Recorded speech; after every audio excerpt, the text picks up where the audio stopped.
Hi guys, welcome to my channel. My name is Kyra and today I am going to wrap up in a very neat little bow, hopefully, the Shop My Stash experiment, which was to only use the products that I would immediately repurchase for 1 month if all of my makeup disappeared.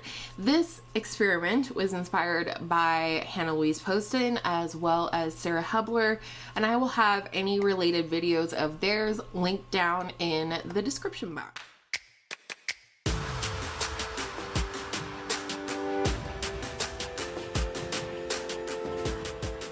To my channel, a very special welcome to you. I hope you will consider subscribing before you leave. It's free, it's easy, and it will help you find my videos Tuesday through Friday when I upload new content. If you're new to my channel, or if you're new to this little Shop My Stash experiment, I will also link my intro to my Shop My Stash month down in the description box for you, as well as my partner Kelly, who also did this experiment with me. I will link her intro. And basically, like I said, we used the products for 1 month that we felt like we would immediately repurchase if all of our makeup should tragically disappear. Some of the questions that I asked myself in preparation for wrapping up this video is, did I pick the right products? Also, what things were missing? Which products did I miss so much that I wanted them back in my life?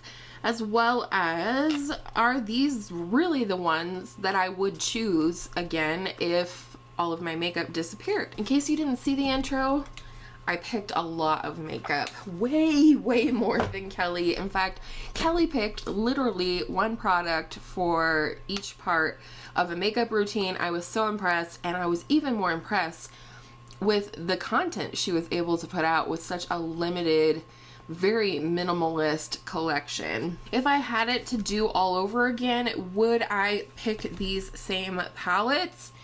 Yes.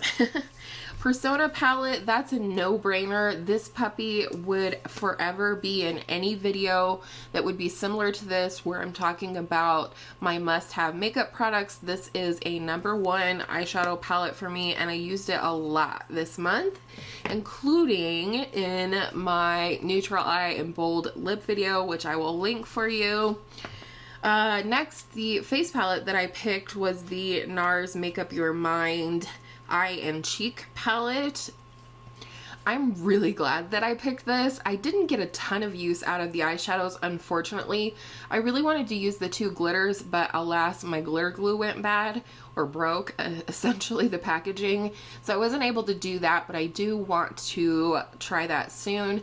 But the 4 cheek products, I got a ton of use out of this month. In fact, I found a new combination with the shade Luster and my Flower Beauty blush balm in the shade Pinched. It's a beautiful combination, but overall I really enjoyed using this palette for the face. However, moving ahead a little bit, if I had to do it, I think I probably would have picked the Smashbox Cali Contour palette instead. I really missed that one, and Kelly teased me all month long because that was a face palette that she had picked, and I just missed mine really bad. I don't know why. Moving on to the Juvia's Place, the Magic Mini palette. This was the first time, the first month that I had used this palette, and I really enjoyed it. Would I pick this palette again? I think I would. I really like the different tones of color in this palette, and it really gave some interest to my eyeshadow game this month, along with the next palette.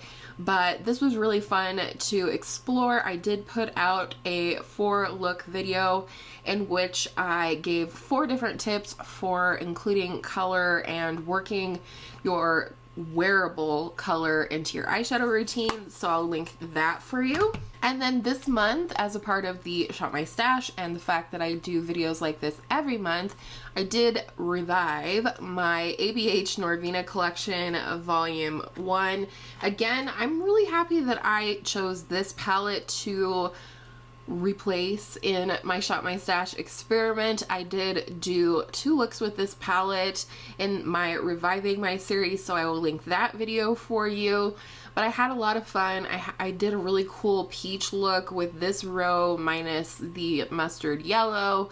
I definitely did a lavender look, and overall I just had a lot of fun playing with this palette this month. It was perfect for the end of spring. We're moving into summer now. And then the last eyeshadow palette that I had chosen was the Lorac Mega Pro 2, my beloved.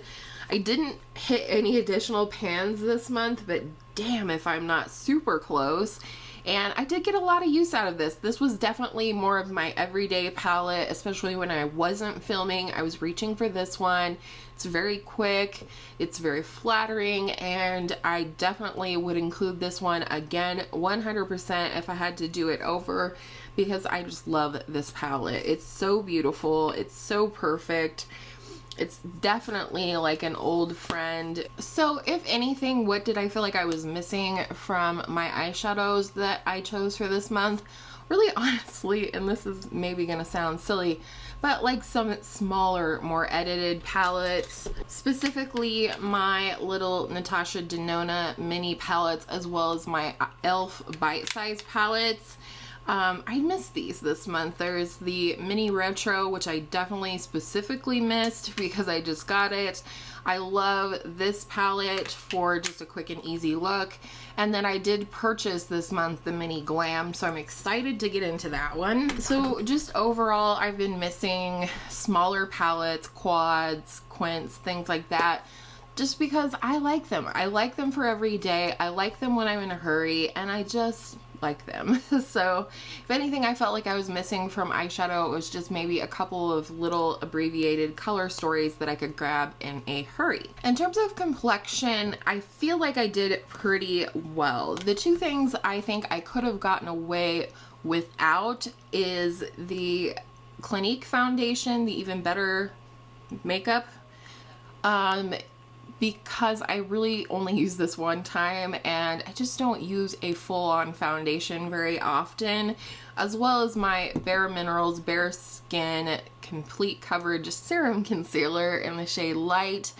I love this concealer, but I love my Glossier concealer even more, and so I felt like I could have lived without this for this month's experiment. Otherwise, Misha BB Cream, always a favorite, always my #1. Definitely could just live with that for the rest of my days, as well as my Glossier concealer in the shade G10. I used this for most of the month. I did use the Bare Minerals just because I'm kind of trying to work through it. And then in terms of powder, I was so glad that I went ahead and chose the Veil Translucent Powder from Hourglass because this works really well. I did a video with all cream products and I taught you about what I call the powder sandwich, and this product is perfect for that technique, so I'll link that video down in the description, as well as a more everyday powder, which is my #7 Perfect Light Pressed Powder. This is translucent, and I use this more on like an everyday basis or days where I was using powder colored complexion products. And the Hourglass powder, I probably could have lived without this as well, though I wouldn't have wanted to. I did use this a few times, but not nearly as much as I thought I would, or things like that. Moving into colored complexion products, I definitely felt like I was pretty set on the bronzer front, although I did acquire a couple of cream bronzers this month that I was anxious to get into, so I'm ready to get into that now. The Hollywood Contour one from Charlotte Tilbury is definitely a favorite. Definitely could live with just this one as a liquid cream bronzer situation. L'Oreal Bronze It, I don't have to say it, but in case you're new here, I freaking love this bronzer, and I definitely, there you can see it, made a good dip in the product this month. This was probably the one of the 3 bronzers that I chose that I used the most, and surprisingly, and just I think partially because it was, you know, just a month, even though at times, sorry, hair. It was just a month. At times it felt really a lot shorter than that. But anyhow, the one I used the least was the Marc Jacobs Tantastic Omega Bronzer.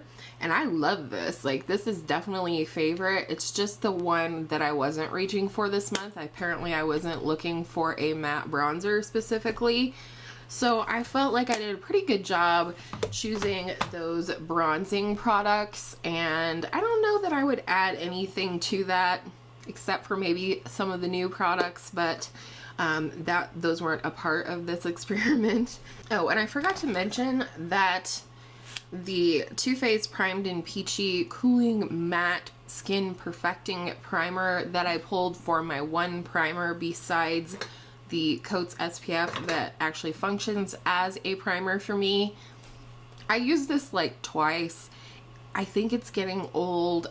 I don't know, but it wasn't a necessity. It's something that I definitely could have lived without. So moving on to blush, this was probably the hardest category. I have here 6 blushes, is that right? 6? Only 6? Okay. I have here 6 blushes. In terms of cream blush, I loved having the Flower Bomb in Pinched from Flower Beauty, as well as the Cloud Paint and Puff from Glossier. These are beautiful. I enjoyed layering these with powder blush, and I also tried mixing these together, which made, you know, a pinky peachy color, which was really pretty. So definitely would repurchase those again. In terms of powder blush, the one that I used the least amount was the Ofra and Samantha March Chick Lit blush. And not for any specific reason, it just wasn't the one that I was reaching for this month.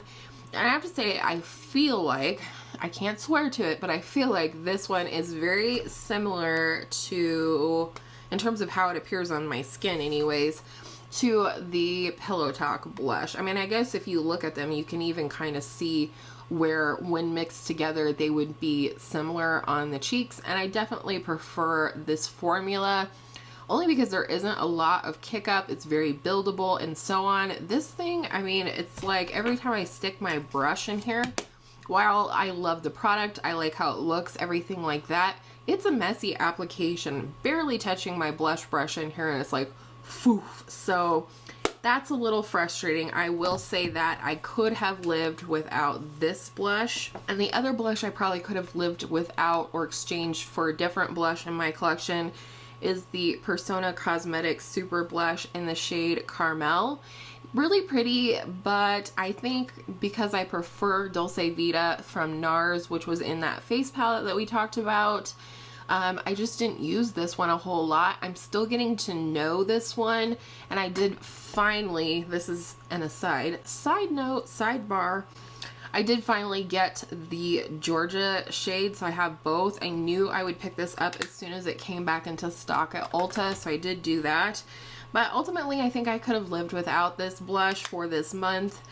And the last blush, which I only used a couple of times, but I was really glad to have those few times that I reached for it, was the NYX Sweet Cheeks Glow in the shade Citrine Rose. This looks crazy in the pan, but it is a beautiful coral blush. Ultimately, probably could have lived without that one. For highlighter, I definitely felt a little skimped. I didn't quite feel like I had all the options that I would have liked to have had. Starting with the one that I used the most is the MAC Extra Dimension Skin Finish in the shade Double Gleam. I used this an absolute ton. You can definitely, not you, but in real life, you can definitely tell that I used this quite a bit this month, and it is definitely a new favorite. And then the one that I used the second most, or in the mid-range, is my ColourPop Light Stick in the shade Earth.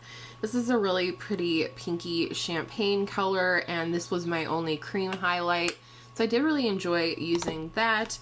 And then I also had pulled the Ofra and Samantha March. This is the at March Beauty Word highlighter, which is now called Start Inspired.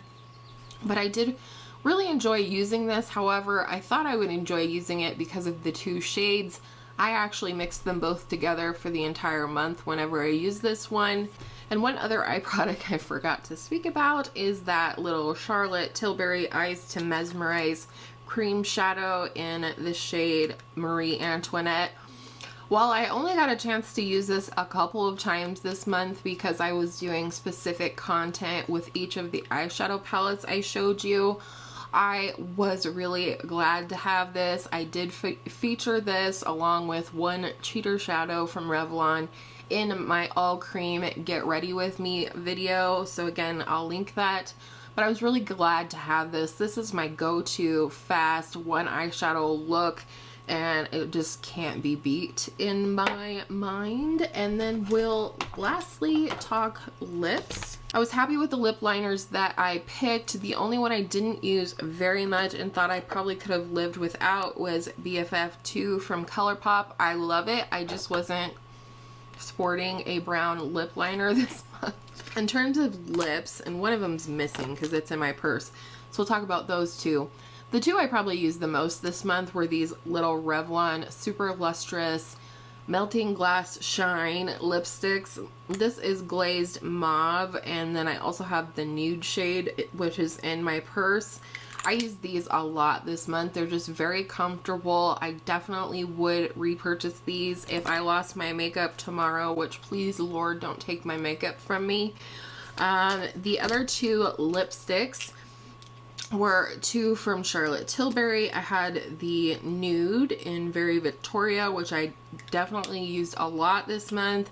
And then I had my beautiful berry wine shade in Bond Girl. So I was definitely glad to have these. I don't know as if I was missing my other two colors from Charlotte Tilbury, but I love those. And then I had like 3 lip glosses, and I used these a ton. In fact, I don't know if you'll be able to see that I have quite a window going on in this Ofra gloss. I used it a lot, I enjoyed it a lot, and I definitely would pick Cherry Mocha again. And then just for kind of a fun lip, I had the Bobbi Brown Crushed Liquid Lip in Give a Fig. This was fun. It's really beautiful for spring and summer, as well as the Bobbi Brown Crushed Oil Infused Gloss in the shade Free Spirit. This is just a very effortless lip to throw on and, you know, be on your way. That being said, if I subtracted some of the lips and things like that that I felt like I didn't use as much and I definitely could have lived without, it would take my total for all of these products of $1,039.15 down to $906.15 for a difference of $133. And I'm pretty sure that Kelly's whole face of makeup, everything she picked, was about that difference. So suffice it to say, a girl likes options, right? I really like having a cream bronzer, a matte bronzer, a luminous bronzer. I really like having both matte and glowy blushes along with cream blushes. Same goes for highlighters. I like having the different options of powders. I like a loose powder, I like a pressed powder, and I love a finishing powder. Lips probably was the area that I missed the rest of my collection the most, just because I love that variety. I think I definitely learned about myself in terms of complexion products, that I can absolutely go with my gut, and that the Misha BB cream and the Glossier stretch concealer would be the only two that I would need. And I don't know, it was an interesting month to say the least. So did I pick the right ones? I think I did overall.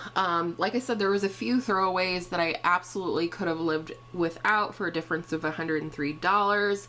I told you some of the things that were missing. My Kosas cream blush and highlight duo in 8th Muse, I missed that one a whole lot this month.